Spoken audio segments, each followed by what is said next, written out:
садақа беріп, құрбаншылық қылғанда дағы уламалар айтышат, ифрат жана тафрит болып кетпесін деп. Ифрат, тафрит деген эмне? Ифрат деген бұл өтө ашық қолыңыздағы бар нәрсенің барын садақа қылып салып, барын құрбандыққа чалып салған, бұл да тура емес. Себебі күн өзің мұқтаж болып қалып, шайтан ошол жерден сені асырып кетіші мүмкін.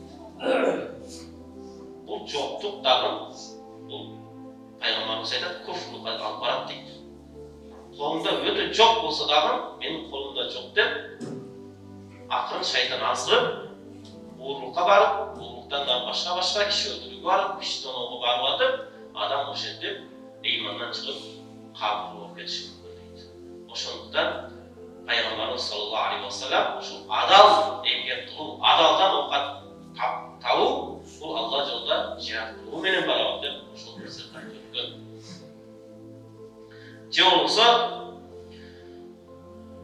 ушундай соодагер дейт, амин, аманаткөй жана чынчыл болгон соодагер дейт, бул эртең күнү кыяматта шахиддер менен жана пайгамбарлар менен чоң болот деген пайгамбарыбыздын хадиси бар. Соодагерлик дагы, адалдан рызкы табуу дагы бул эң бир чоң ибадат туугандар.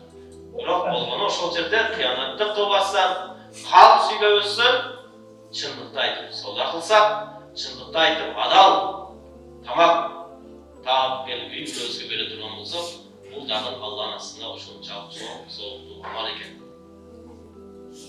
رمضان يا رمضان رمضان يا